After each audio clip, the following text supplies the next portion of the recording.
Hi, my little babies. Come closer, come closer. Hi, welcome back to another episode of What the Smut Book Reviews. I'm not going to do the Vogue thing. I'm going to change it up this time.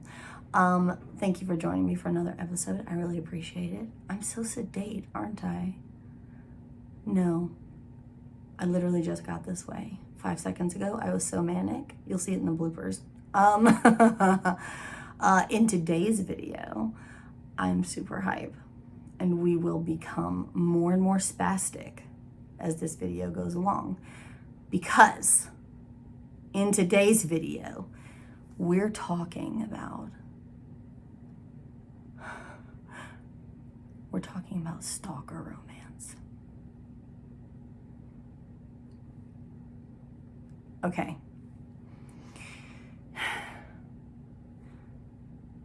I can't wait until this author publishes, I feel like she has several like series out. Yes, I still do that. I can't not do that.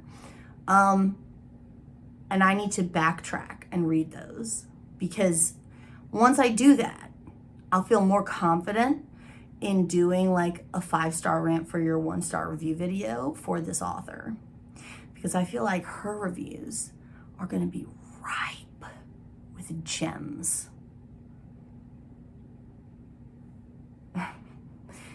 Because she touches on some, how shall we say, risque, trigger warning type scenarios.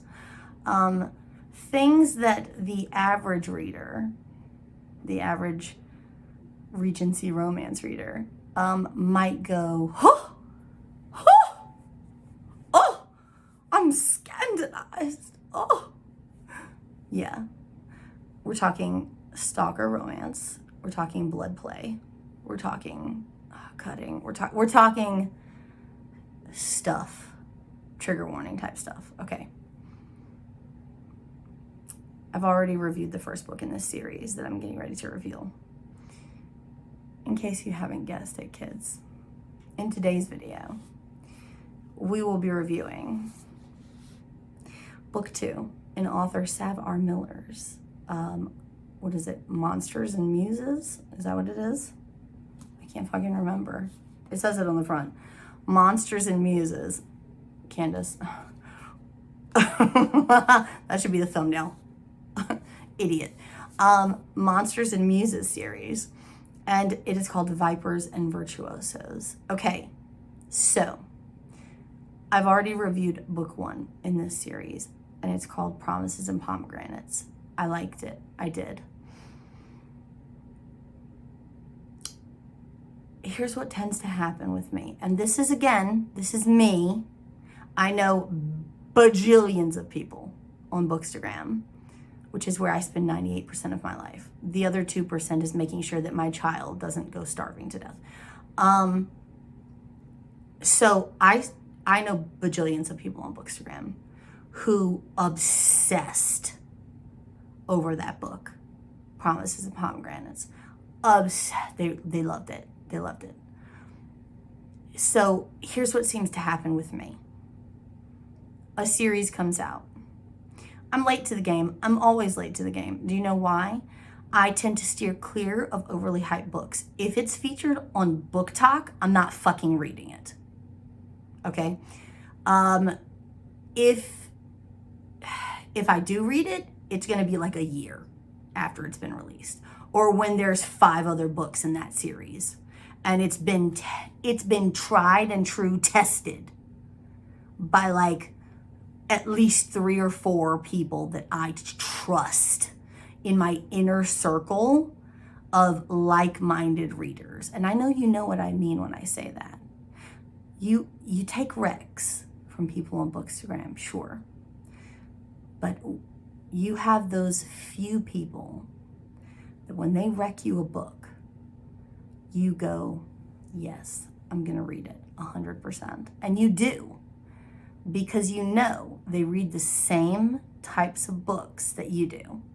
And it's almost certainly going to be a hit. It's never a miss. right? Okay. My nose itches, I'm sorry. So, what tends to happen with me is I see a book and a series begins. It's overly hyped. And I'm like, no, I don't want to. God, I see this series everywhere. I don't want to. I don't think it's. These are like ARC reviewers who got the book for free, street teams who are getting perks, or they got swag, or they got the book for free. And then you start hearing reviews from people you know. The books are good. Okay. All right. So I read it. I read the first one. I did like it. But, as tends to happen with me, the first book in every series that I read tends to be my least favorite. So while it was good, I fully expected that I would like the subsequent books more, which is exactly what happened. Okay. We're going to get into some shit after I get done with the deets for the book, because the main male character for this book is damaged and slightly psychotic in the best way. In the best way. So, let's talk about the book. Okay. Details, shall we? This book and all the books in this series are free to read with KU. There are currently 4 books out in this series, including a prequel novella that kind of goes along with the first book. It pertains to the couple that is in the first book. So you can get that one as well. So there's the main 3 books that are out, which is Promises and Pomegranates, this one, Vipers and Virtuosos.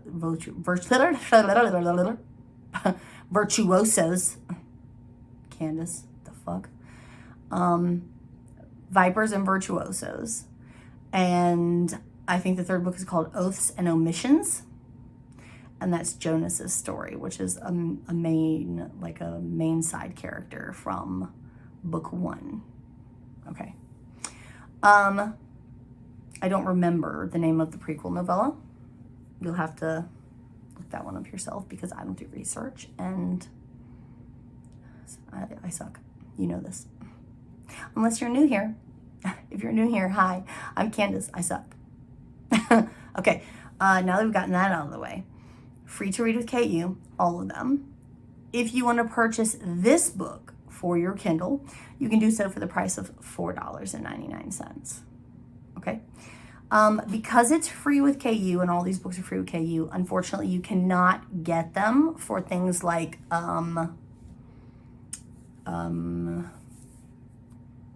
Nook, Kobo, shit like that.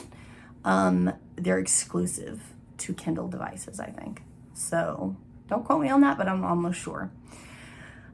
You can get this lovely, beautifully done trade paperback. And I think I talked about this in the last video. I don't like discrete covers as a rule. I think that they're stupid.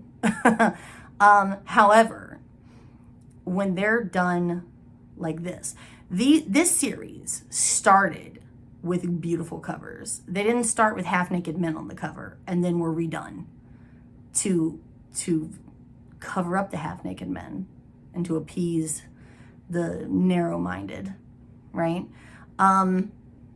They started out with these beautiful covers, so I can't fault Sav for that.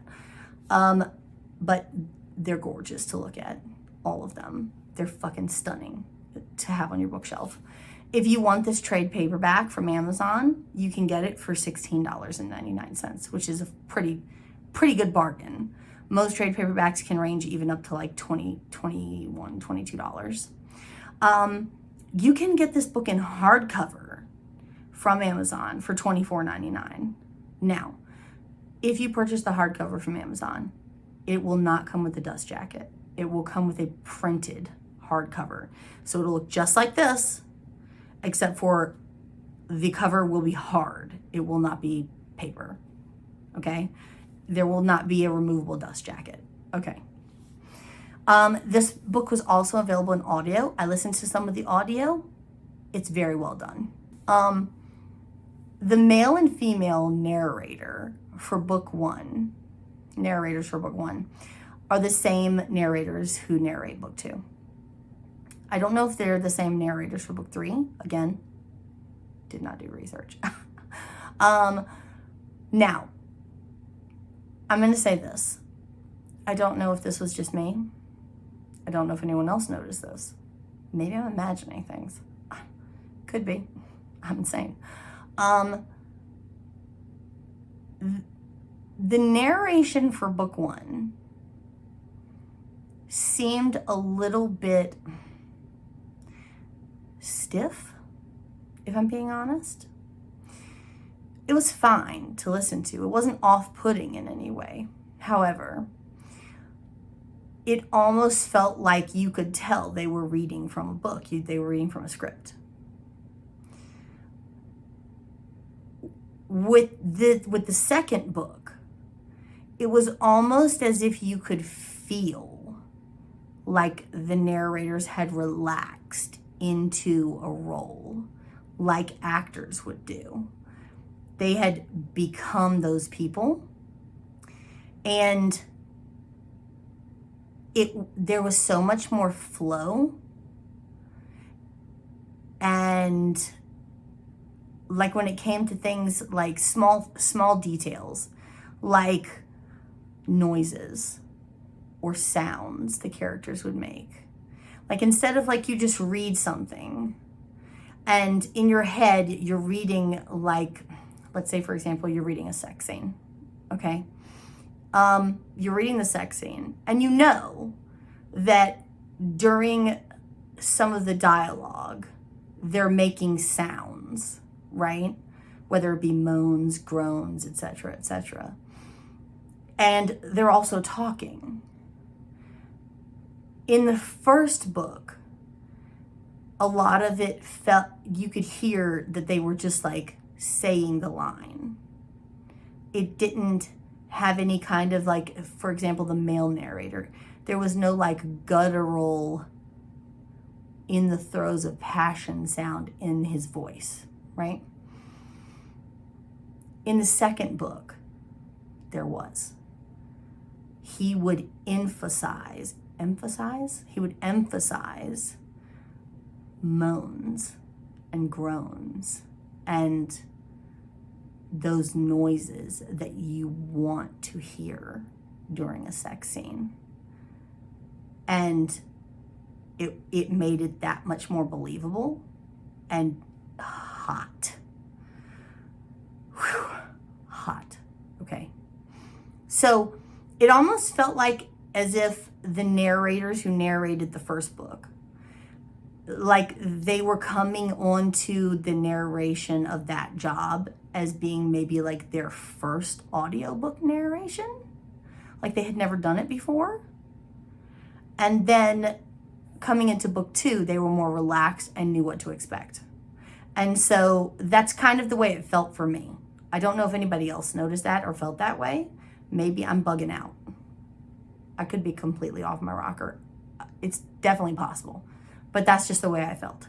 So, 20 minutes in, and I haven't fucking said anything about the book. You knew this was coming. Anyway. So, according to Amazon, because you know I'm gonna fucking do it. You know I'm gonna do it.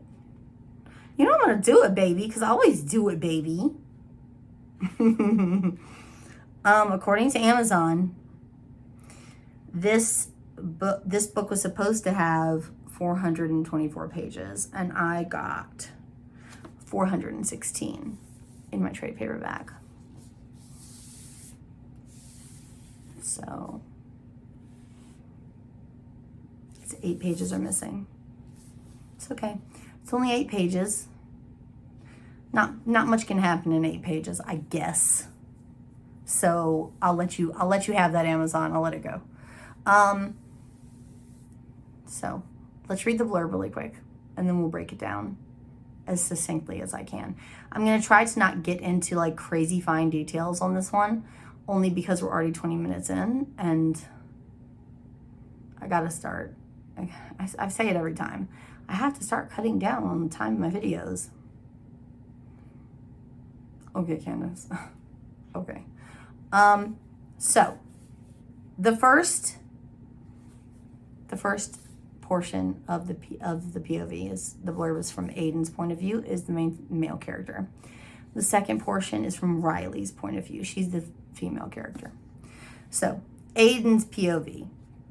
From the second I saw her, I knew she'd be my ruin. Sitting all alone at the bar, she looked like an angel. There's like script, and I can barely read this shit.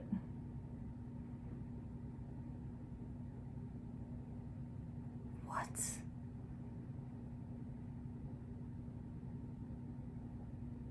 I literally cannot read that fucking word.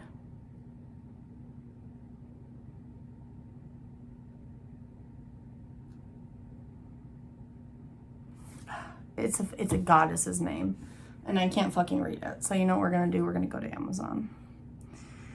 This is so dumb. I can't. I can't.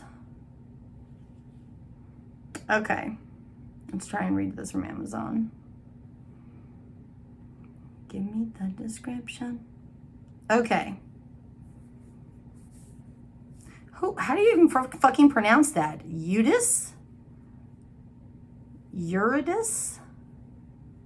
I don't even know how to pronounce that. Eurydice in human form. Her beauty eclipsed by demons. Now I'm one of them, the ghost she's tried for years to escape, thinking I wouldn't be able to find her. But I never stopped trying, and now that I have, her past sins should be the least of her worries. Next POV is from Riley's point of view, the main female character. From the moment he saw me, I knew I'd ruin his life.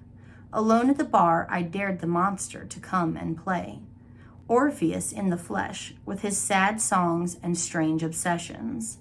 I became one of them, the siren who calls to the darkest part of him. Only I disappeared before he could act on it. But now he's here, and he wants me to repent for my sins. Okay.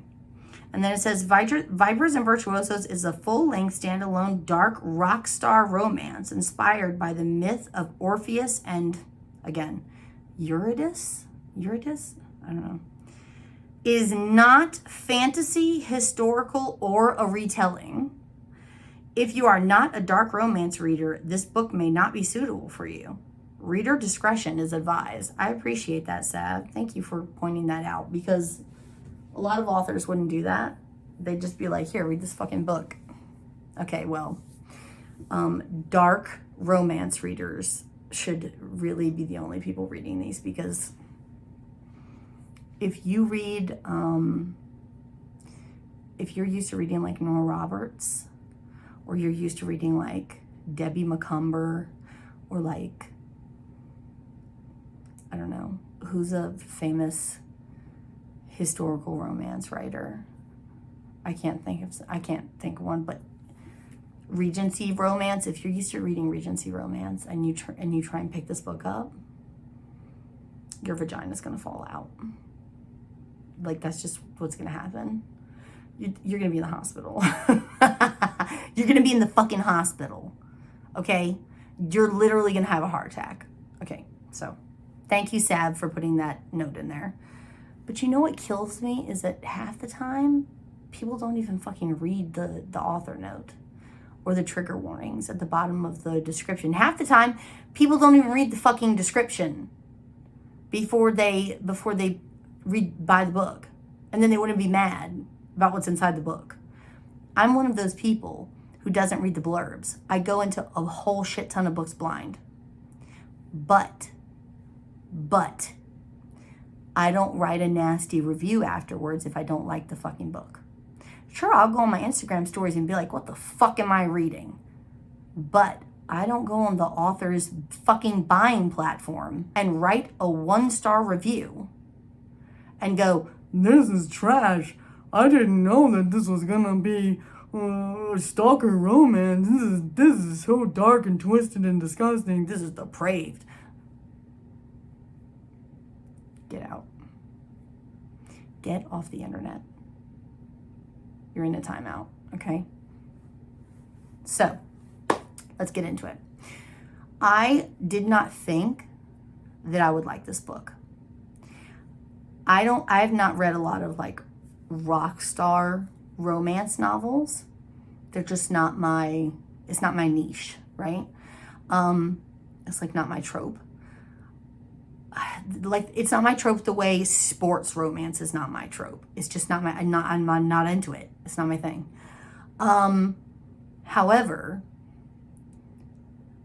his being a rock star played such a small part in this book that it was almost as if it was like back burner information. It was his identity. It was his whole identity. However, it wasn't as if Sav spent a lot of time like, writing songs, and I'm going to insert the lyrics of the song into the book, and I'm going to make him sing the song in front of her. No, it wasn't like that.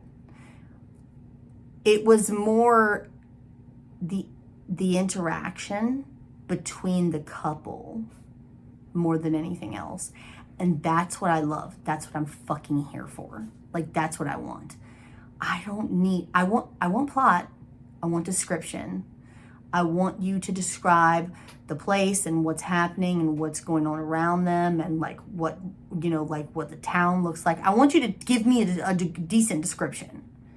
But I don't want you to spend 3 chapters describing the grass in the front yard. No, I don't want that shit. I want dialogue.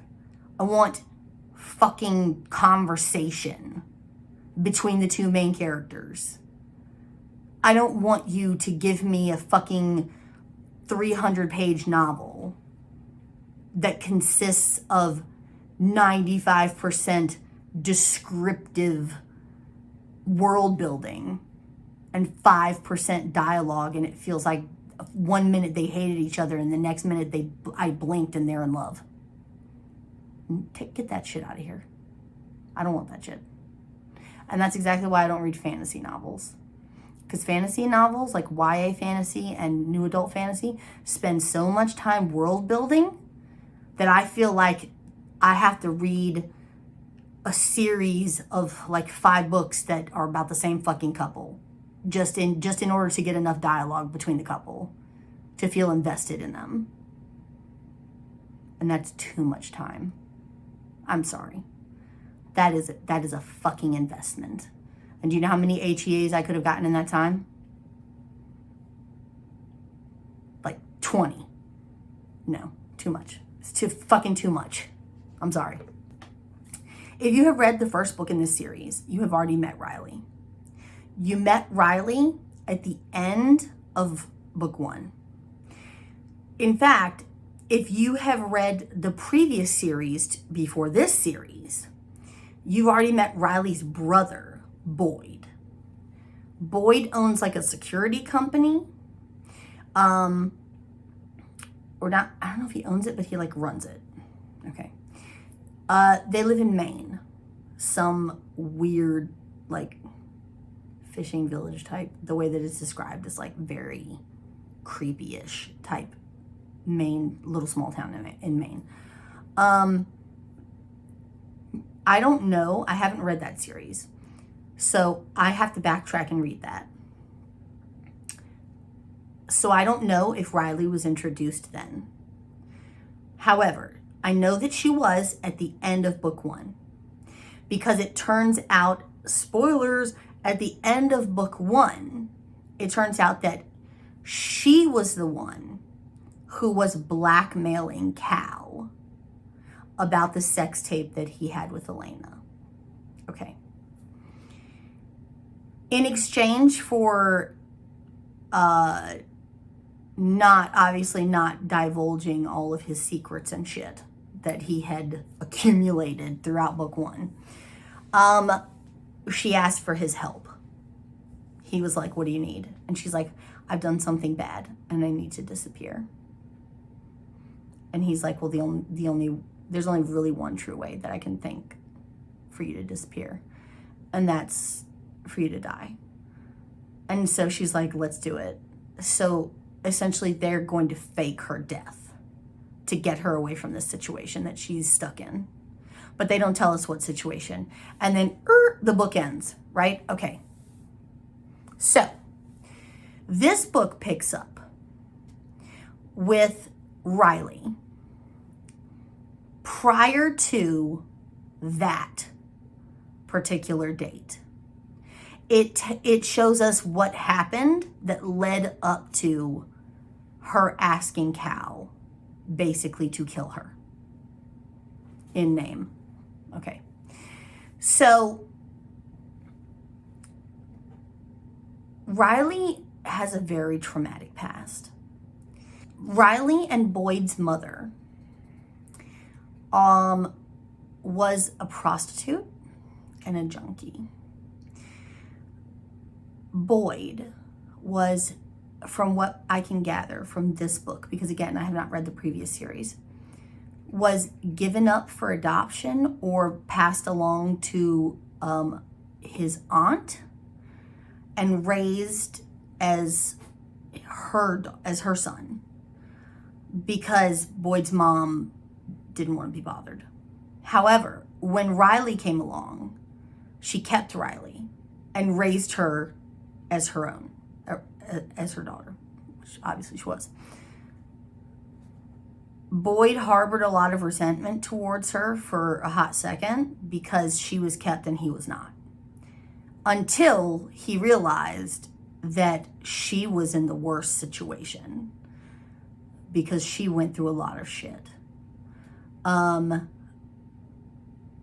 So Boyd, as a teenager, would come over and make sure she had food and take care of her. He didn't take her out of that situation, but he helped her along in that situation. Until one day, he came over and found her on the floor with a man I can't remember if the guy was still there or if he had left.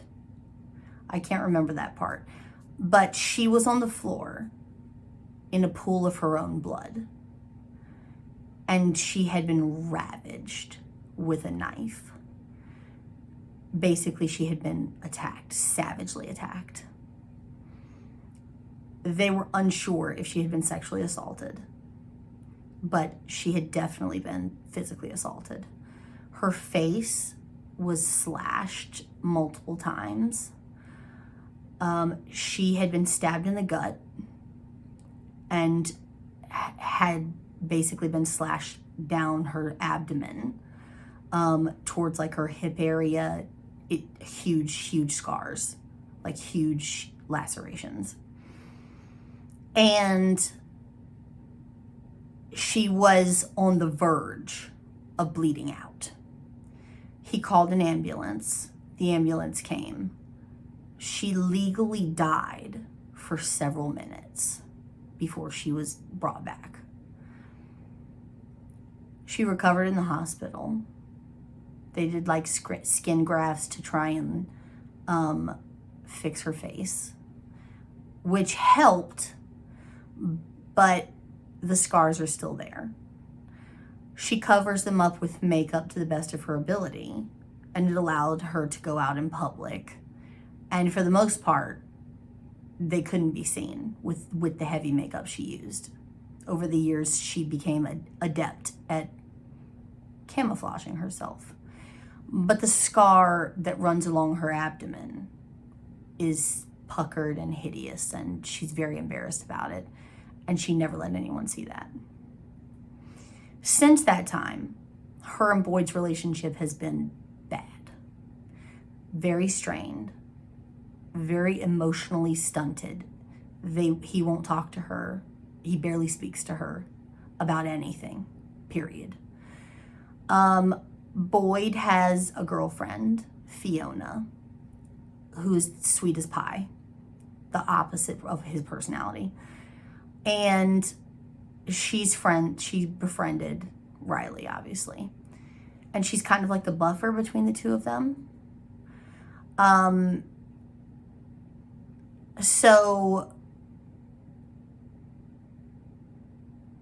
So even though Boyd acts as if he wants nothing to do with Riley, he is also overprotective and micromanages every aspect of her life.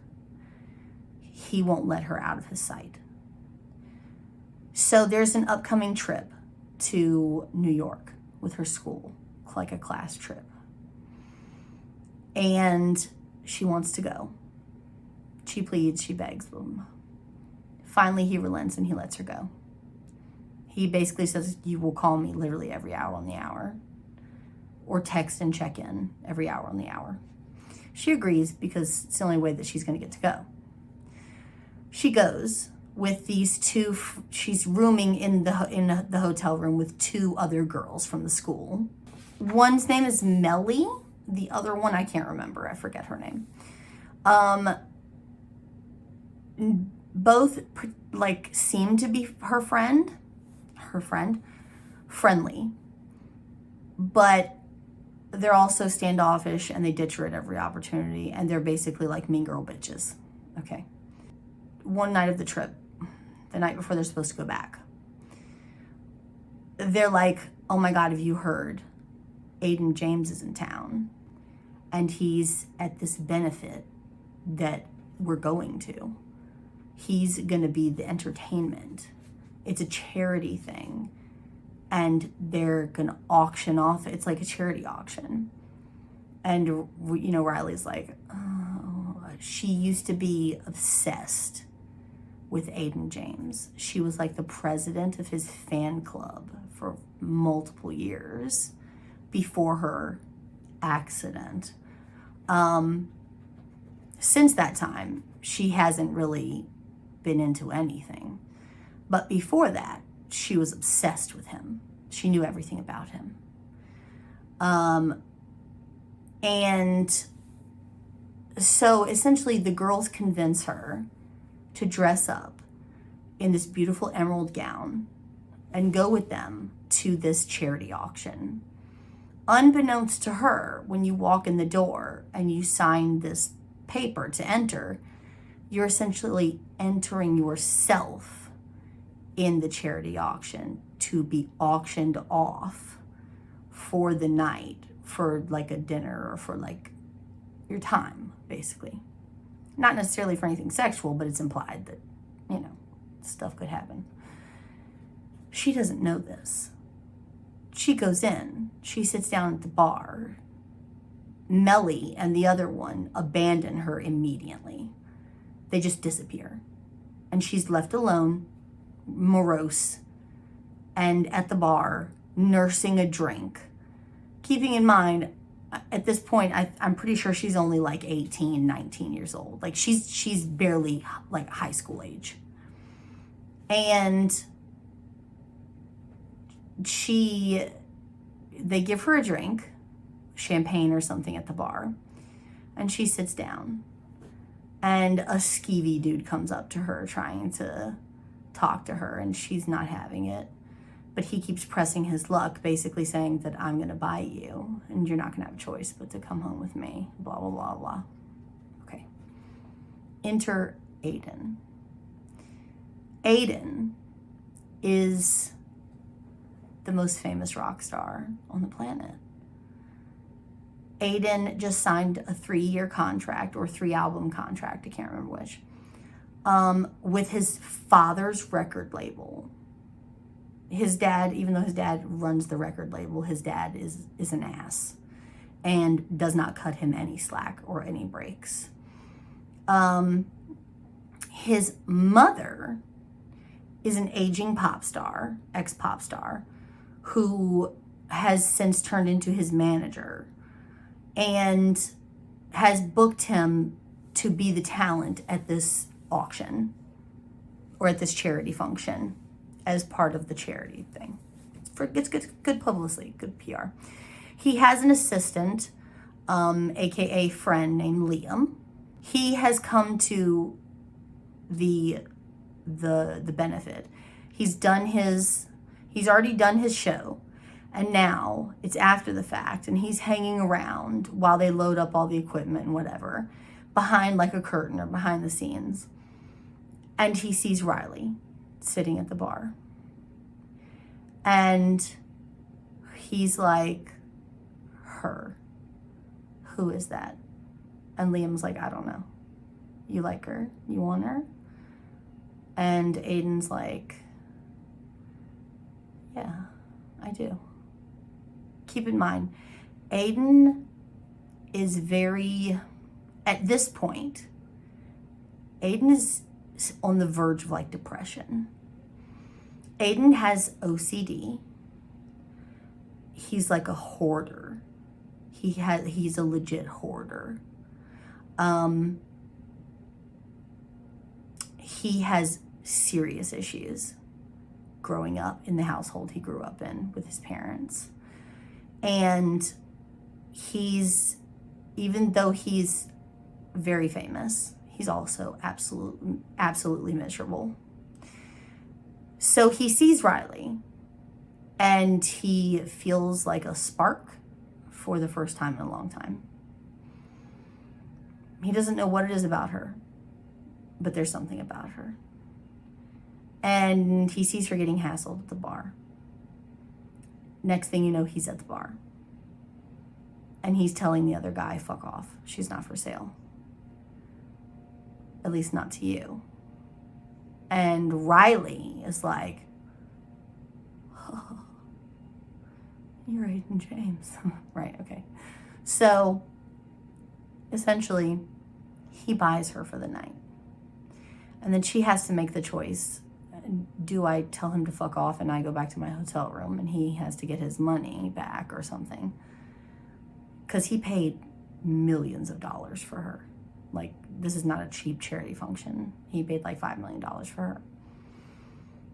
Or does she go with him to wherever it is that he wants her to go? She's immediately thinking, I'm not having sex with you. Wherever we're going is not that. And he's like, cool, fine. So she goes with him. And he takes her out on the streets of New York. First, he takes her to a place that is very strange. It's like described as a laundromat that doubles as like a bagel shop, or like a laundromat where you can buy bagels in the back, where they change clothes. And she gets to change into something more comfortable because right now she's wearing a ball gown and heels. She changes into something more comfortable. Mid-change, he walks in on her accidentally. And in her haste, she tries to stumble away from him. She almost falls over. He catches her and inadvertently touches the scar on her abdomen. At the time, it doesn't really register, but it does later. He thinks she's embarrassed because she's topless, when in fact she's embarrassed because of the scar. Okay. So the whole night, he's calling her. She won't tell him her real name. She refuses to tell him her real name. So he refers to her as Angel. So the whole night he's calling her Angel. They take their bagels, which is like this famous New York bagel, strawberry bagel. They take it to like the seaside, like the pier, and they eat their bagel while chatting. And they're having legit decent conversation. And he's becoming more and more infatuated with her. And After that, they're just walking around New York, hand in hand, sightseeing and whatever. And then after, he has a ritual. After every show, he gets a tattoo. His body is covered from head to toe, basically, in tattoos. Well, from neck to toe in tattoos. So after every single show, he gets a tattoo of some kind, whether big or small. And she knows this. So after their jaunt with the bagels, she drags him into, or they go to a tattoo parlor. His favorite tattoo parlor. He knows the artist personally. And they have to show ID to get a tattoo, obviously. She tells the woman behind the counter, can you make sure that he doesn't see this? I don't want him to know who I am. She makes a joke out of it. And he laughs. And the woman's like, she's like one of those typical like goth tattoo women where she's like, I don't give a shit, right? So she takes their information. His tattoo guy comes out. He gets his new piece, which he gets a halo on the pad of his finger. It's a very weird spot to get a tattoo, in my opinion, but I'm not a fucking expert. But it's significant because of her and what he's been calling her all night. And in the spur of the moment, she decides she's gonna get a tattoo. She goes to the back and she says that she wants one done on her hip. It's dangerously close to where the scar is located. So the guy starts to tattoo her and she has a massive panic attack. Like she just freaks out. And he's like, yo man, I'm sorry, I can't tattoo you. You're too unstable. And she's like, no, I'm sorry. I promise I'll be better. And he's just like, nah, I can't. Aiden is known for doing his own tattoos sometimes. So she looks at the guy and she's like, can he do it? And the guy is like, fuck it. And just walks out and lets him have free reign of the tattoo gun. And he uses the stencil that the tattoo guy had already put on her and finishes doing her tattoo, which is in script the word angel on her hip. And the buzzing of the tattoo gun gives her the tingles, and it turns it from one thing to another into something sexual. And they have their first sexual encounter in the tattoo shop while they're alone. After that happens, she basically gets spooked. And she's like, what did I just do? Oh my God, I just let Aiden James eat me out, basically, in a tattoo parlor and wherever anyone could have walked in. And she freaks out and she bolts. She's like, I have to go. And she runs, she leaves. He doesn't know who she is. He can't find her again.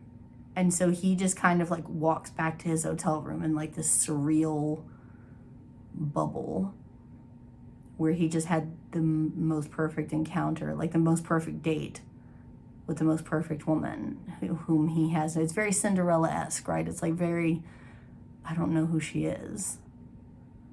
Will I ever see her again? Type situation. So he goes back to the hotel and he goes to bed.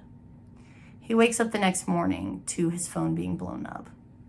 His father's blowing up his phone. His mother's blowing up his phone. Everyone's calling him. His dad's like, get the fuck up. Have you seen what's going on online? He's like, no. Turns out there are articles floating all over the internet with a picture taken by some unknown person of the two of them at the pier, side by side, eating the bagels. And it's like a picture of him staring at her, like from a side angle, looking utterly devoted, like obsessed with her. And underneath it, it has like a caption that basically says that she has come forward saying that he sexually assaulted her. His career takes a massive and immediate nosedive. His life blows up. Like, whoa. Riley, later that night, like the prior evening, gets back to the hotel after she's run away from him. The two friends that ditched her before are in the hotel room, and they're just like, what happened to you? And she's like, what happened to you? And they're just like, oh, we walked around this place and, we looked at that. We didn't see you. And she's just like, yeah, okay, whatever. You bitches left me. And she goes to bed. She wakes up the next morning. Nobody clues her in or makes the connection that it's her specifically, but they're looking at her funny. But nobody says anything to her. She gets on the plane. She flies home. Boyd and Fiona pick her up at the airport. Boyd is acting weird as fuck. Gets in the car, drives home, and the whole time she's like, what's wrong? Why are people staring at me?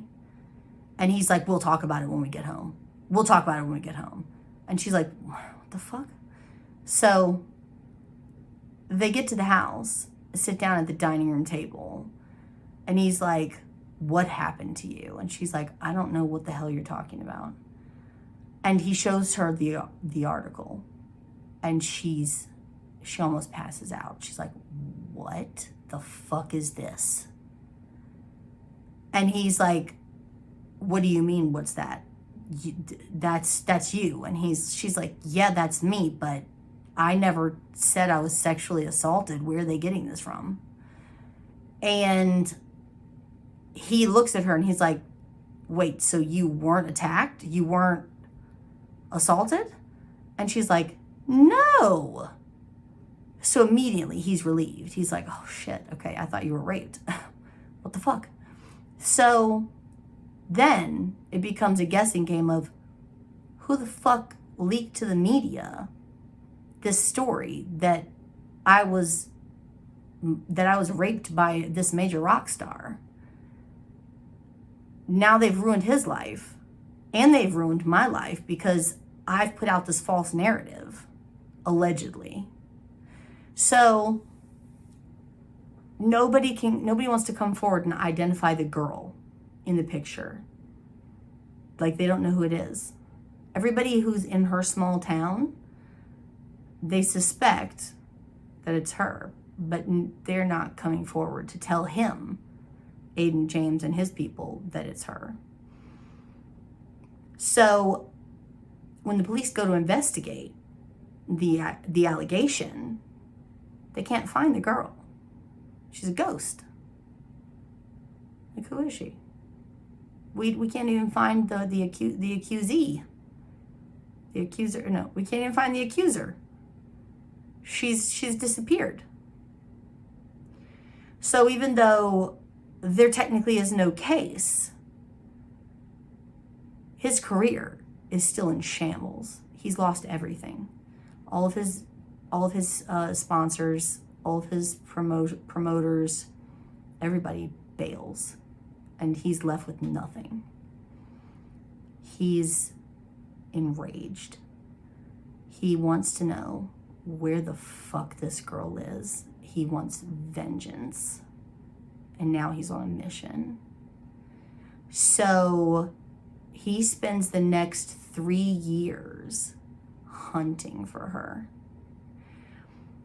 In the meantime, she blackmails Cal and asks him to fake her death because she wants Boyd to allow her to talk to Aiden and tell him, I didn't make these allegations. Boyd doesn't want her to have anything to do with Aiden, because the men who initially attacked her, who were working with her mom, the junkie, still have affiliates out there who may be looking for her. And if she goes out into the media to refute this story, she's an easy target. So Boyd is like, no, you're staying out of the limelight. This guy's just gonna have to fend for himself. She hates that. She hates it. But she's like, she has no choice. So she asks Cal to help her fake her death and disappear. And he does. And she ends up moving to a tiny, picturesque town, like a little lakeside town it's called Lunar Cove. I can't remember where it is, Washington, Oregon, something like that.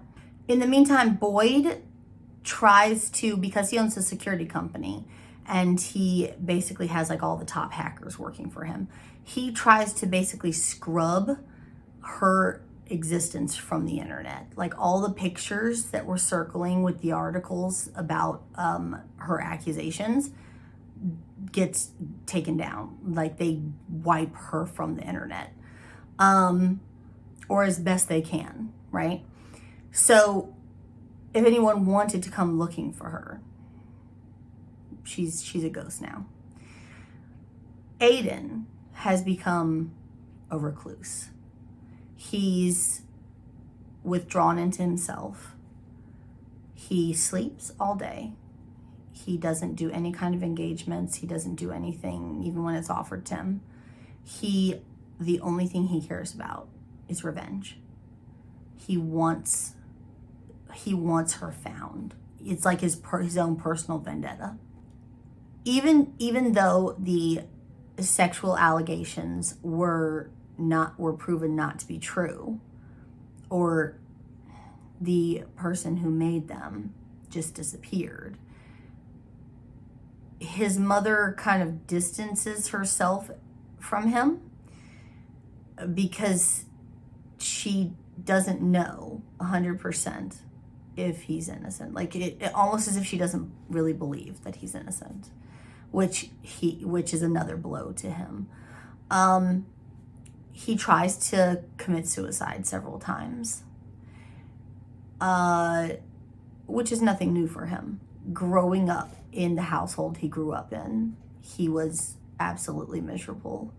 His mother being a pop star and his father being a philandering piece of shit.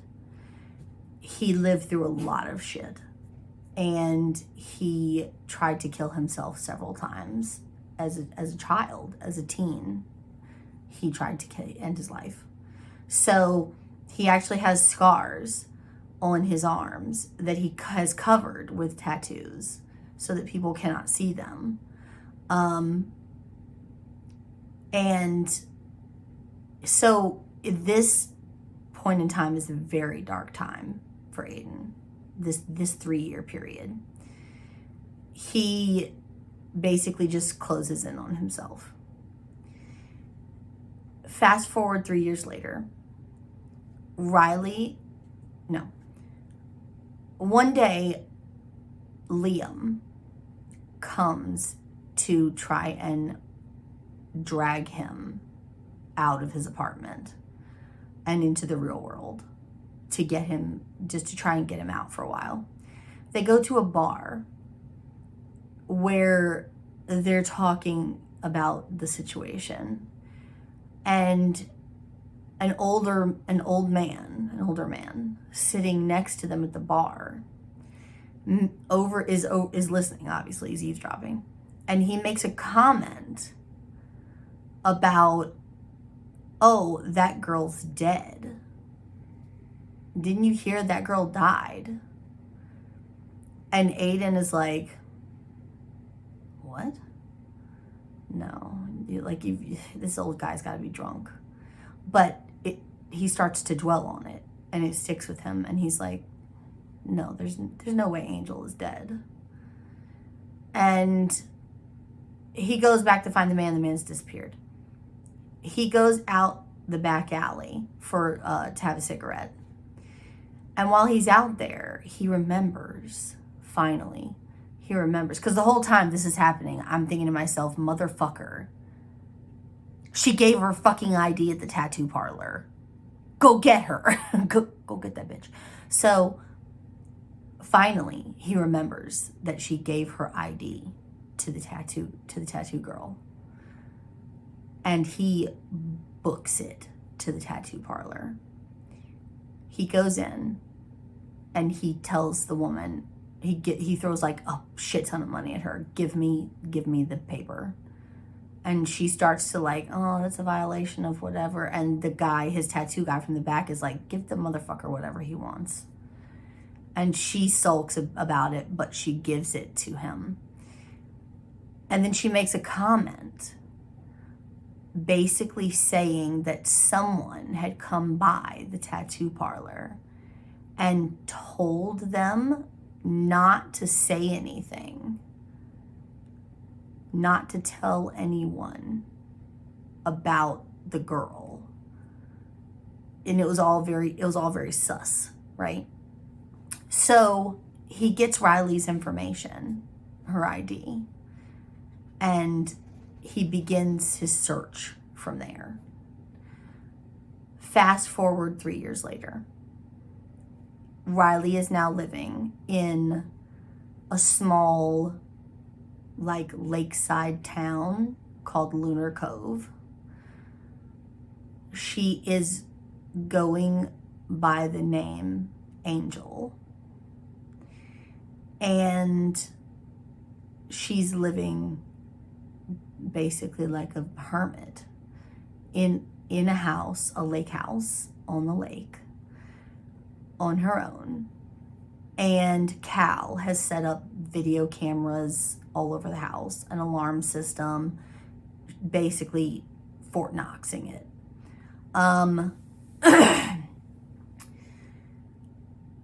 She has made tentative friendships with like one of the diner waitresses and a guy named Caleb who owns an art gallery in town. And you can tell right off the bat, Caleb is interested in more than just friendship from Riley. But she's not having it. She doesn't want more than that.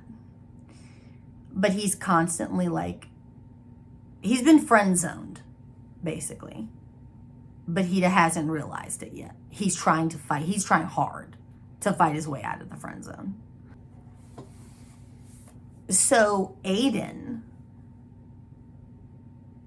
over the course of the 3 years, Aiden has slipped further and further. His grip on reality has slipped further and further away.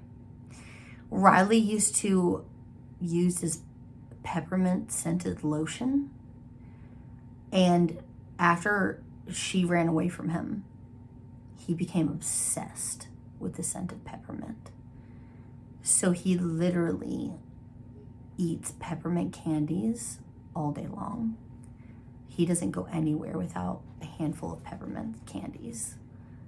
Anytime he thinks about her, he pops a peppermint in his mouth. Like it's a poor substitute for what he really wants, which is her. But it reminds him of her. So he's constantly eating mints. And she's living in this little town. Unbeknownst to her, he's found her. He's in the diner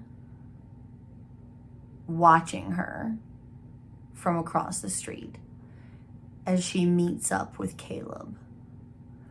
And from what he can tell, he thinks that they might be a couple. And it puts him, it makes him very angry. But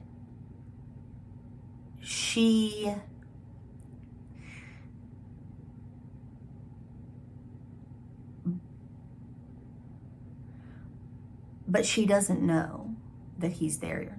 She doesn't know he's there yet. He starts to fuck around with her, taunting her, stalker type shit.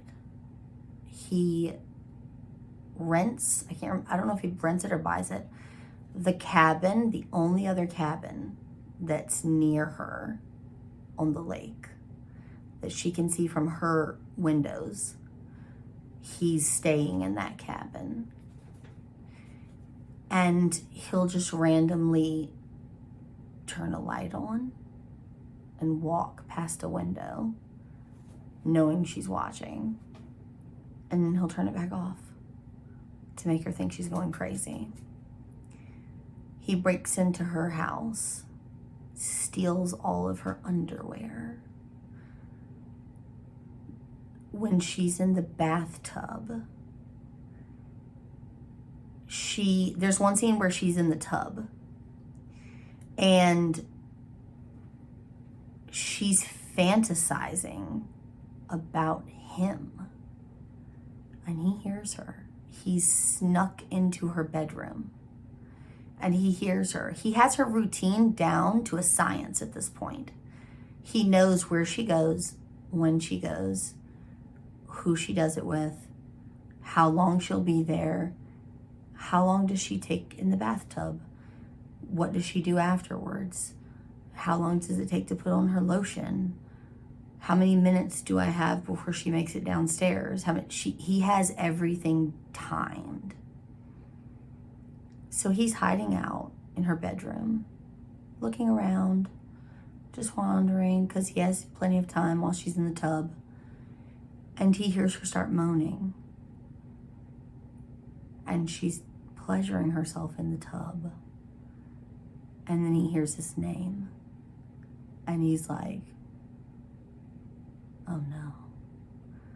Oh no, she didn't, right? So, of course, as a dude is gonna do, he starts to do the same thing. Then when it gets to the point where he has to finish, he doesn't have anywhere to do it. So he sees a bottle of her lotion. He opens the cap and he comes inside of her lotion, her bottle of lotion, mixes it in and puts the top back on so that the next time she goes to use her lotion, she'll be slathering on parts of him along with the peppermint smell. This is the type of psychotic thinking that he's doing. Well, the next time she meets up with pretty boy Caleb, she's going to be smelling like peppermint and me. It was at this point where I was like, I'm fucking obsessed with you. I'm obsessed with you. You're a sick fuck. But I really like that. I really like what you just did. Because I'm also a sick fuck, apparently. So, he steals all of her underwear. She comes out of the bathtub. He's gone. She goes to get dressed. She has no panties. She's like, what the fuck? She calls Cal. Something's going on. Can you please send the security people out here to check the cameras and to put up more cameras because I'm getting creeped out. She sees a footprint on the floor, on like the carpet, like an impression of a boot print in the carpet. And she's like, someone's been in my house. But she's not afraid that it's someone having to do with her mother. She knows deep down, she knows that it's him. So after fucking with her for a good hot minute, he finally reveals himself. and that he's there. The way he reveals himself is actually an accident the first time. He breaks into her house again at night while she's asleep. And he pulls back the blankets when he's watching her sleep. And keep in mind, she doesn't have any makeup on when she's asleep. So her scars on her face are on full display. He sees them, and he's like, what the fuck?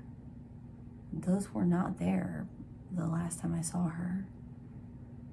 Or if they were, that's why she was wearing heavy makeup. Like, that's interesting. So he pulls back the blankets because he's a pervert and he wants to see her naked, probably. He pulls back the blankets and he sees the scar on her stomach. And he immediately becomes enraged. Who did that to her? Somebody savagely, like brutally attacked her. I want to find that person and I want to end them. So he's defensive of her.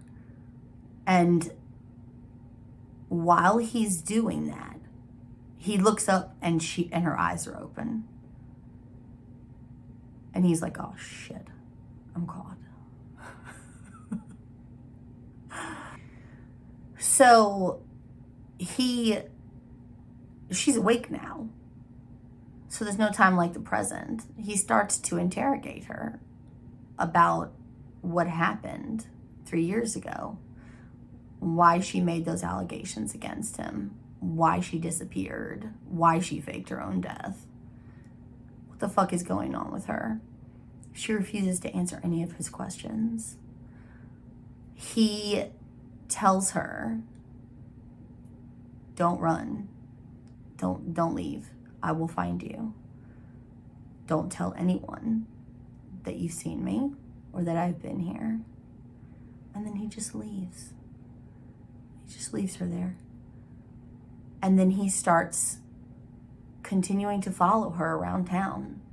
But now he's doing it blatantly. Like, unlike a stalker would do. But as like a, I don't know, he's still stalking her. But he's doing it in the open now. She goes into town and he's on the street across from her sitting on a bench in plain view.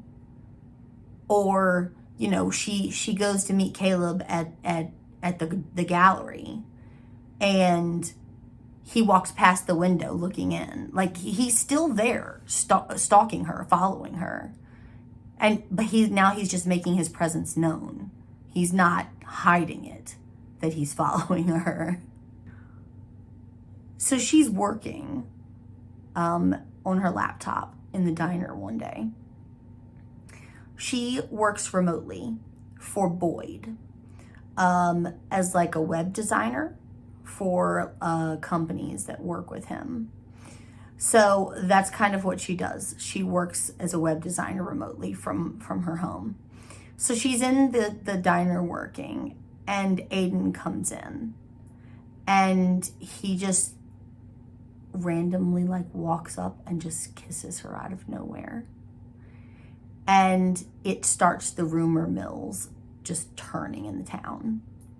The owner, I can't remember if it's the owner or one of the main waitresses at the diner, recognizes him. Because up to this point, nobody in the town gave a shit who he was. They didn't know who he was. They didn't recognize him. This is a little tourist town. People come, people go. They don't bother to learn names. They don't care. This particular woman, the owner of the diner, she knows who he is. And she's freaking out. Aiden James is standing in the middle of my diner, just kissed one of my customers. This is newsworthy. Like, so now he realizes maybe it wasn't so smart for me to be so out there with my following, with my stalkering, because he doesn't want it getting out that he's in Colorado, which is where Lunar Cove is. Because once it gets out on the internet, they're going to have swarms of people, fans, all kinds of stuff in Lunar Cove. And his days of quietly stalking Riley will be over. And he'll have to go back home. He'll have to make a decision on whether or not to drag her with him. Go back home alone. So throughout this entire time, Caleb has been like trying to get in, and Aiden has been like a big cock block for him. Caleb's trying really hard to get out of the friend zone. He's taking her out. He's inviting her over to his house for Thanksgiving because she doesn't have anyone else. He's trying really hard, and she's just not giving him the time of day. She wakes up one morning and Caleb is in her kitchen, which is creepy behavior to begin with.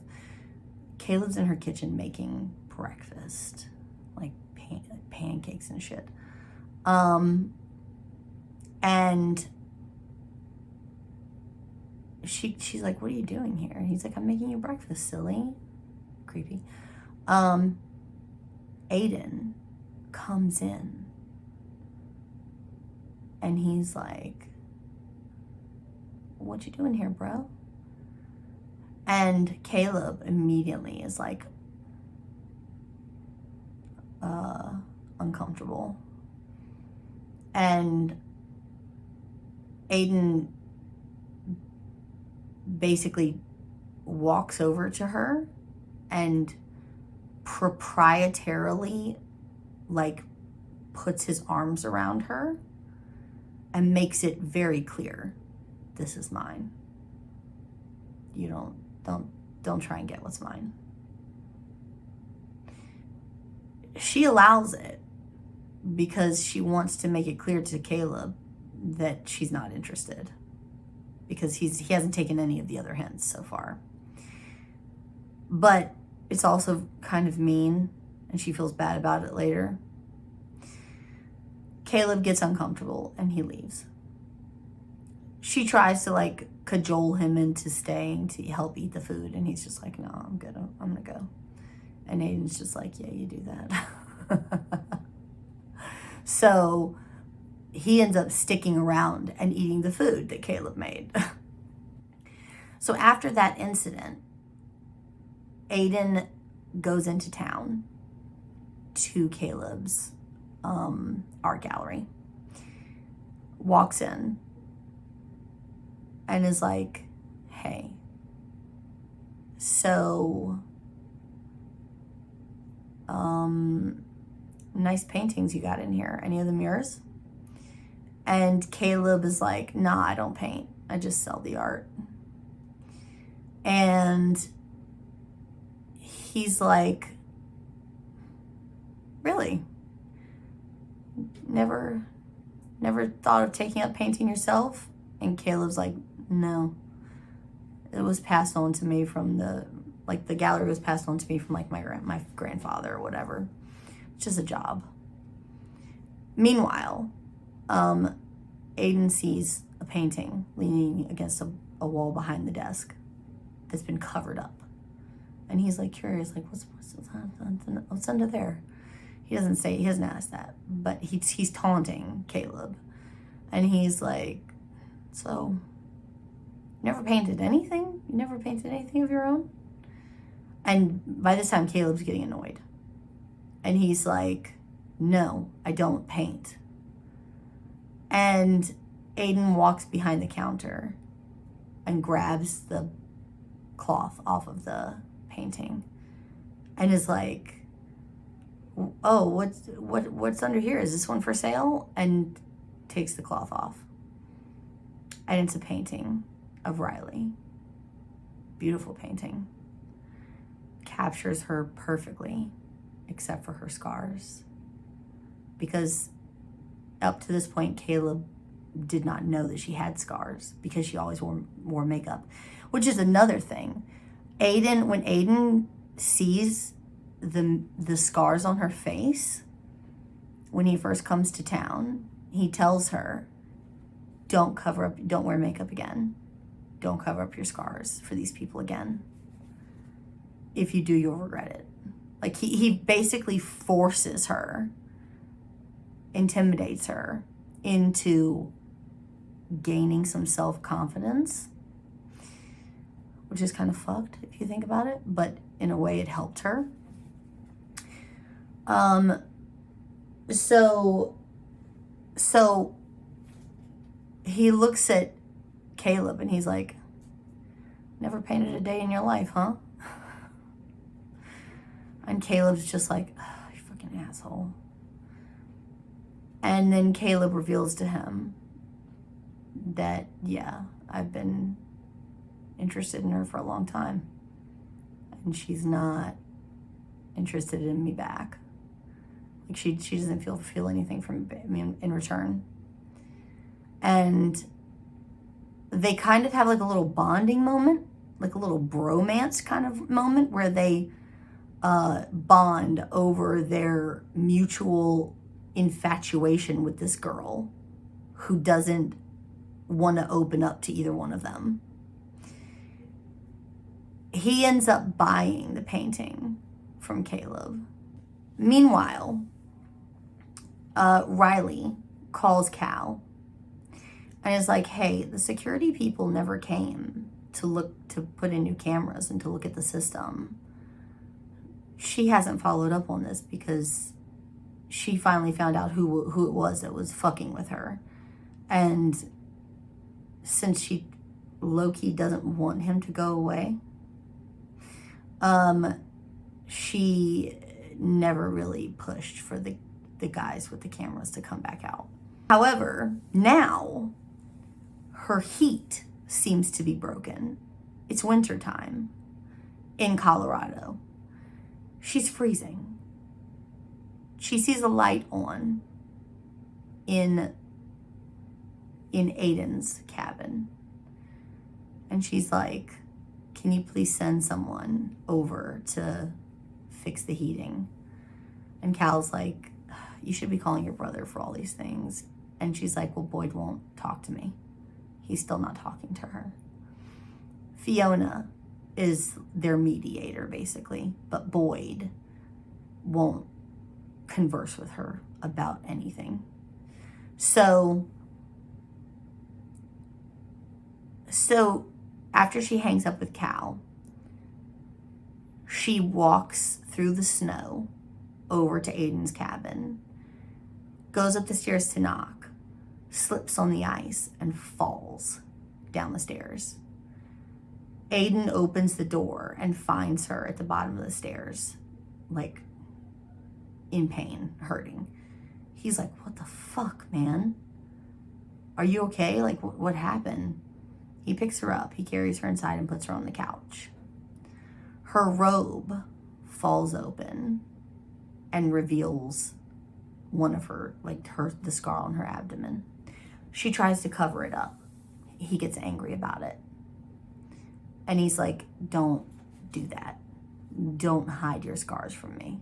So they argue. They argue about the scar situation. And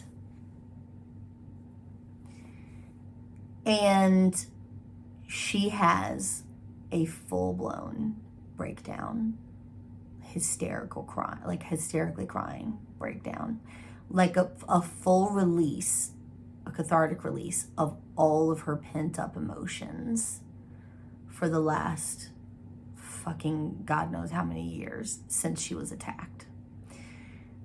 She doesn't remember the attack. She suffers from some type of amnesia, which is probably a good thing because she only has vague snippets of memory from what happened to her. All she remembers is like the face of her mother's boyfriend hovering over her, who was into basically like a sex trafficking ring. So in her breakdown, she tells him, I'm not even sure who I am. I'm not even sure if I'm a virgin. I don't know what happened to me during that time when I was on death's door. For all I know, I was raped, and my innocence was taken from me. And that breakdown and him comforting her, obviously, turns into something else. And they end up having sex. Or in this case, I would consider it making love, because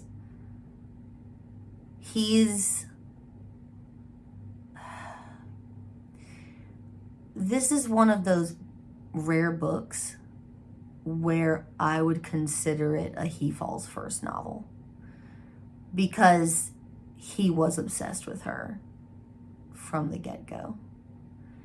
And even though it took him a long time to admit his actual feelings for her, he showed them long before she realized what she felt for him. So they have sex afterwards during the post-coital bliss, right? He tells her that her scars, your scars don't make you ugly. I love your scars. They don't bother me at all. He takes her hand and lets her feel the slashes on his arms where he tried to kill himself. And he explains to her all the times he tried to commit suicide. And all of his scar, he exposes all of his scars, all of himself. And they have that bonding moment. And that significantly changes the dynamic of their relationship. It's no longer a stalky type relationship. She stays with him in his cabin for the next week while there's a blizzard going on outside, because she has no heat in her cabin. They get used to sleeping together in the same bed. They essentially move in with each other. Even after the blizzard is done and her heat gets fixed, he spends most nights with her. He's still jealous of Caleb, and one day he finds her at the gallery talking to Caleb, and he comes in and he attempts to as a dog would do, he tries to mark his territory. So he comes in and he tries to throw his weight around. He drags her into the bathroom, and they have very, very hot bathroom sex. When they go to leave, the door is locked. Someone's locked them into the bathroom. They think it's Caleb. They're banging on the door. They look underneath the door, the crack in the door. There's no shadow going on outside. There's nobody out there. Caleb's left. So they're who the fuck locked us in? This isn't funny. Aiden breaks down the door. When he does, there is someone standing outside the door, but it's not Caleb. It's Melly. Melly, Riley's old friend from school. Looking very chic, significantly older, obviously. And standing there, just watching what's happening. Caleb comes back holding 2 coffees and is like, here you go, Melly. And Riley's like, what the fuck? You know her? And Caleb's like, yeah, Angel, this is Melly. She's the buyer that I was telling you about, who wants to buy stuff for the gallery. And Melly's like, Angel, oh, that's interesting. And then she looks over at Aiden and she's just like, you're Aiden James. Oh my gosh, that's crazy. And then she makes like a veiled threat of some kind. And he's like, yeah, it would be nice if nobody knew I was here. And she's like, oh, I probably shouldn't have just tweeted that I saw you then.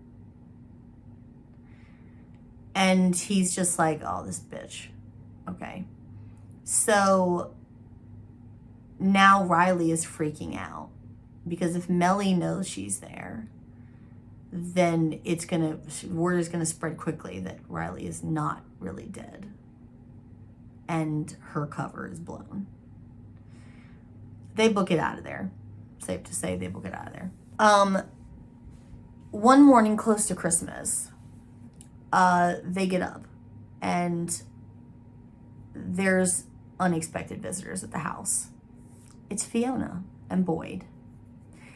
Fiona has forced Boyd to come visit for Christmas. And they run into Aiden, who's coming out of her bedroom. Who's there, has been staying there. And at first, Fiona is like, oh, you have a visitor. You must be Caleb. And then Boyd, who's standing off to the side just staring, is like, no, that's Aiden James. And then Fiona's like, oh, Aiden James, right? So Boyd is obviously not happy in the least. Aiden makes a quick exit and stays scarce for the time being, while Boyd attempts to ignore Riley as much as possible. And Fiona attempts to fill the silence, the awkward silence, with as much incessant chatter as she possibly can. One night, Riley comes downstairs with the intention of sneaking over to see Aiden. She runs into Boyd. Boyd's like, where do you think you're going? She's like, nowhere. And he's like, you want some ice cream? And she's just like, yeah, I guess. They go to the kitchen. They start having ice cream together. Finally, they hash out all of their shit. He tells her, like, all of his guilt over leaving her with their mother and him feeling responsible for what happened to her. And she tells him all of her problems with the fact that she never felt loved or good enough because he never treated her like she was anything. He's literally been a piece of shit to her entire life. And he apologizes, and you can see that there's like a little bit of hope in his eyes when he asks if there's any chance that she can forgive him and move past this and they can be a true brother-sister duo. And Riley's just like, not right now. Like, you're gonna have to give me some time. And he's like, he deflates a little bit, but he's like, I understand. And she's like, okay, but they're in a better place than they were before. So Aiden is in the meantime talking to his father, By this time, he has already called his father and told his father that his plans for revenge have changed. He no longer wants revenge. He doesn't want to hurt Riley in the least. He is set to perform for like the New Year's Eve bash thing that's taking place in New York. It's like rockin' New Year's Eve type situation. And he's getting ready to leave to go to this thing. He doesn't want to leave Riley. He really doesn't want to go. But his father and his mother insist this is the new kickoff to your career. Like, you need to restart your career. You need to get back out there, start making new music, fulfill your obligations to the record label, yada, yada, yada. Okay, cool. He's getting ready to leave. Riley comes over to say goodbye. She tells him everything. She tells him how her mother was involved with a guy who ran a sex trafficking ring, and about the attack. She also tells him that she never put out that rumor that he assaulted her. She doesn't know who did that. She's been trying to find out who did that for the last 3 years. On her laptop, she has files, tons of files, where she's been hacking into systems and trying to locate who it was that did that. And he believes her. He does believe her. And now he feels absolutely terrible for everything that he's put her through, because she didn't deserve any of it. And because of everything that she went through with her attack, she's so damaged. He feels terrible guilt for putting her through what he put her through. He leaves. Later, at midnight,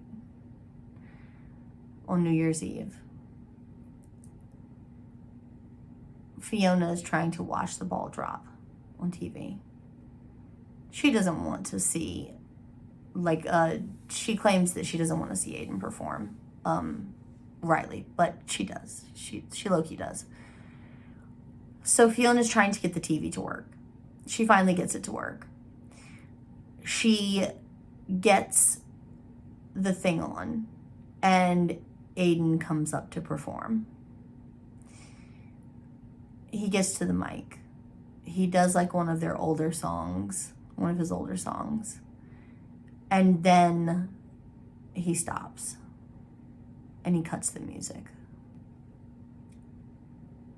He starts to talk about Riley, not naming her by name, obviously, but about the situation from 3 years ago and about the girl in question and how he's in love with the girl in question and how he's an idiot for leaving her behind to come here to New York, and how this is as good a time as any, as good a place as any, to announce my official retirement from music, from performing.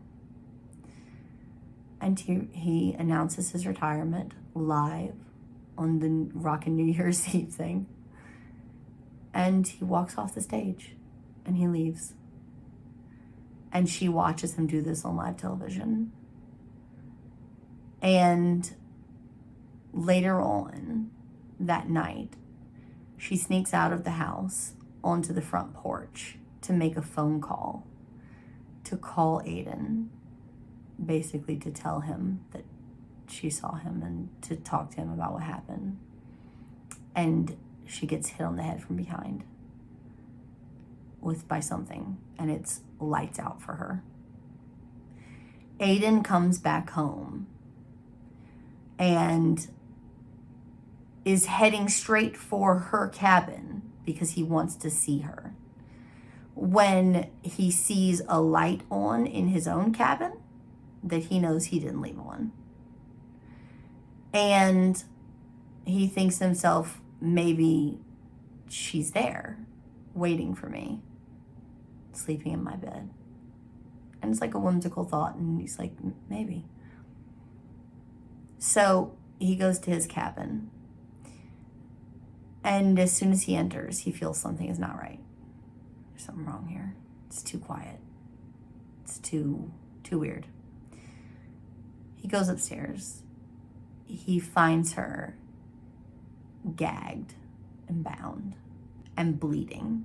She's been stabbed again. He tries to get her loose. He ungags her, tries to get her loose. And before he can do that, in walks Melly, holding a giant ass knife.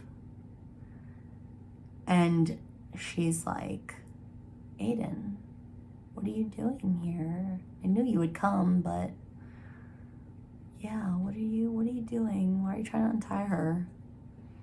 I'm getting her out of the way for us. Straight up psycho talk. Insert standard psycho talk. Okay? Turns out Melly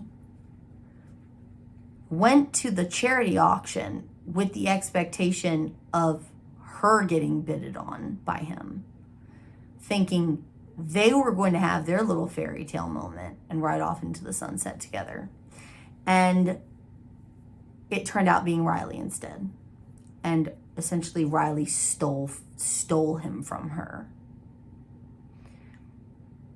She was the one that started the rumor about the sexual assault.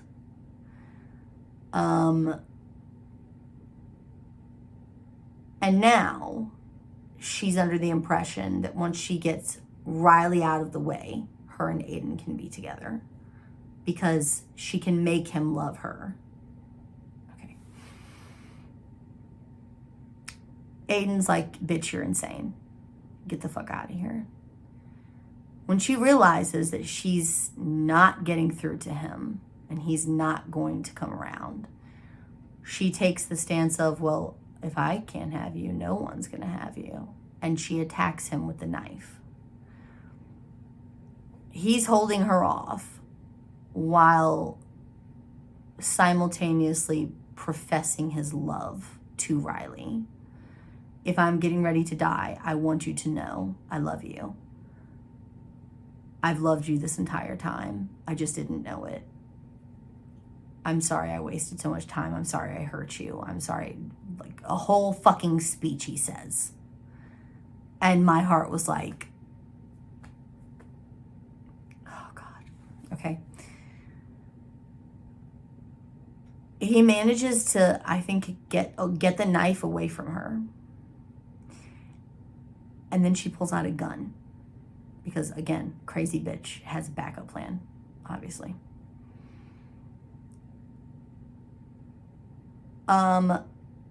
So he's holding her off with her hovering on top of him. He's getting ready to die. And they're professing their love for each other. And he's just getting ready to bite it. When, next thing you know, blood is spurting all over him. And there's a giant knife protruding from the side of Melly's neck. Riley has gotten loose from her bindings, from her zip ties, and is standing behind Melly. And is just like, rookie mistake, bitch. Don't ever leave a weapon unattended. You dropped the knife, I grabbed it, cut my bindings, and I just shanked you in the neck. So Melly dies, And essentially, yeah. They move back to Maine together, where Boyd had previously bought Riley her own cabin, her own house, before he knew that she was with Aiden. Now they're living together in that house. Aiden starts his own small record label with his mom, who now obviously knows that he was never involved in any kind of sexual assault. And even though they have a lot of trauma in their past, their relationship seems on better footing now.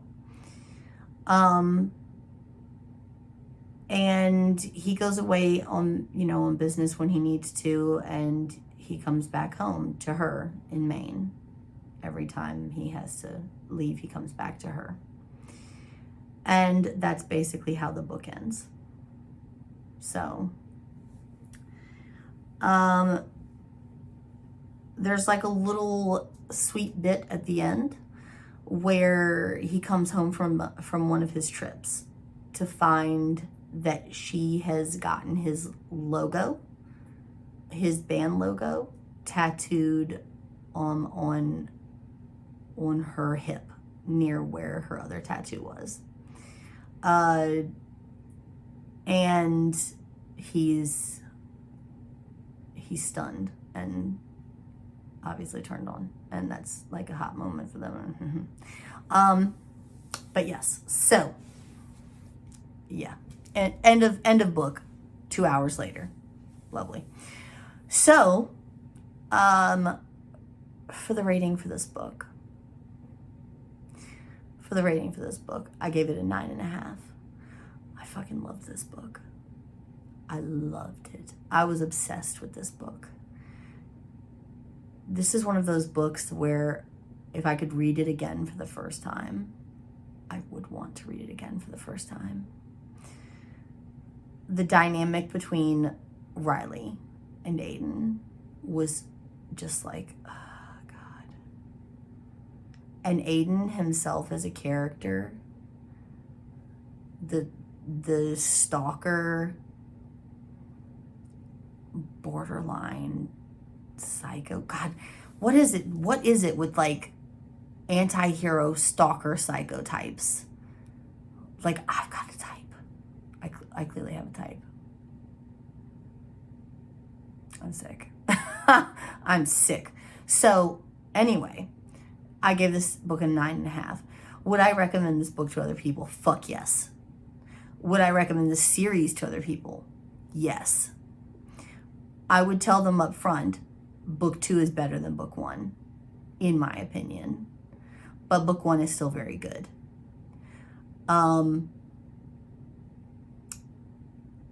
Yeah, absolutely. I would definitely recommend this series to other people. And I have done to a bunch of people. So yeah, that's it, kitties. We're done. 2 hours later. I really thank you guys for sticking with me for another video. I know it was a long one, and I said I was going to keep it short, and obviously I lied again, because Candace is a damn liar. So yes, I appreciate you sticking with me for another video. If you enjoyed this video, if you like me and you like my channel, please consider subscribing. I would really appreciate it.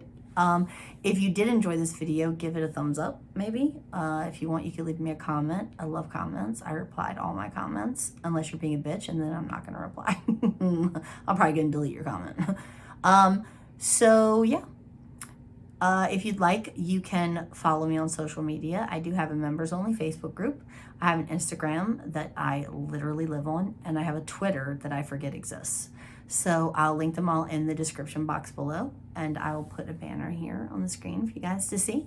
And I think that's about it. I love you guys so much, and I will see you in my next video. Bye.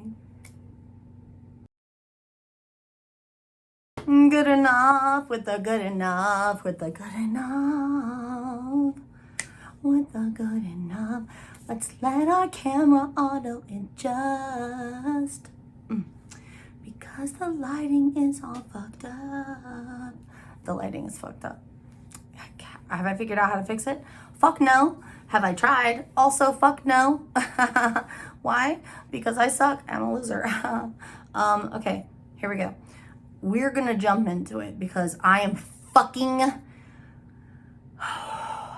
I'm so fucking hyped to do this one. God, I love this book so much. Okay. My hair, I'm on the alternate wash day. I also colored. It wasn't supposed to be brown. It was supposed to be fucking auburn. Does it look auburn to you? Does it? Does it? L'Oreal? I can't remember who fucking... Garnier? Does it? About to call out somebody. I don't even remember whose fucking hair color I bought. It doesn't matter. It doesn't matter. Because that's not what we're here to talk about today. Do you know what we are here to talk about? We're here to talk about Sav R. Miller. That's who we're here to talk about. You guessed it, babies. In today's video... Actually, can we just... Candace. Before you go getting ahead of yourself and making a damn fool out of yourself, maybe you should take a step back and think about maybe doing your intro. You think? Okay. All right. Cool. Let's try that. Let's try that, shall we? All right. First things first. Let's get the eyeliner out of the creases of our eyes so that we don't look like we've been crying all day. Not today. Any other day, maybe. Not today. I'm also super happy because I'm wearing my premium tee from Teespring for I Lost My Heart on a Mortal Island. If you don't know what this is in reference to, we can't be friends. We cannot be friends. If you read Paranormal Romance and you don't know what this is in reference to, hit me up in my DMs on Instagram and I will fucking educate you. Because if this doesn't immediately make you go, oh, Cressley Cole merch, you're on the wrong channel and you should go somewhere else. Go find one of those other bigger booktubers who are getting thousands of views a video, because me with my 30 views a video we're not vibing. Okay. And as you can see, I don't mind losing viewers because I only get 30 views a video anyway. So I don't have a problem alienating people. I'm clearly not here for clout and views. Am I? No. I'm here to vent my rage. I'm here to vent my rage. And I'm here for like the cathartic release that these videos provide for me. Which I need, because the buildup and the stress that predates the actual filming of these videos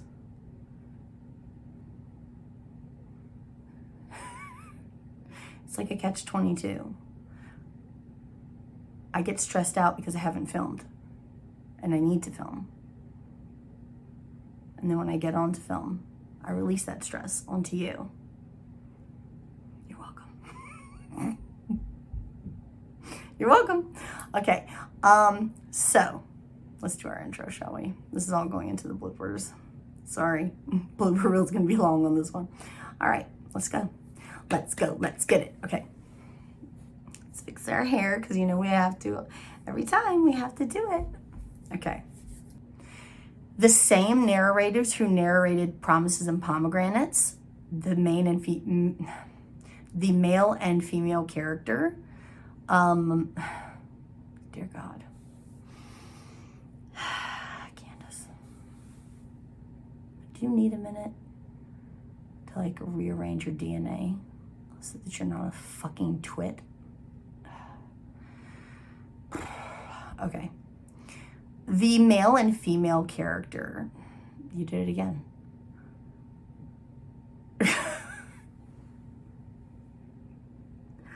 You fucking took a minute to compose yourself, and then you said the exact same thing again.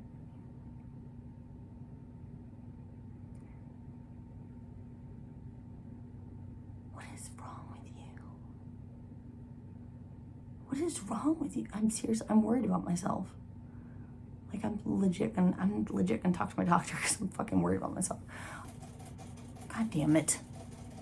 Right when I get into the good stuff. Jackass. And cut.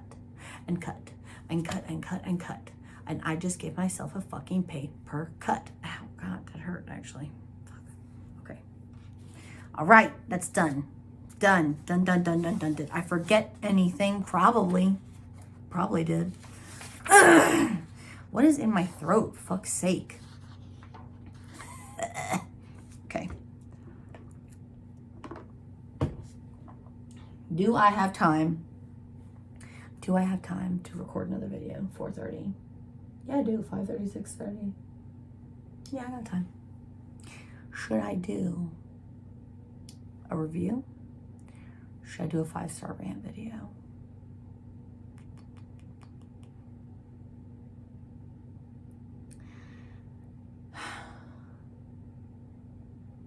I feel like I should do a review. I feel like I should do my Broken Puppet review.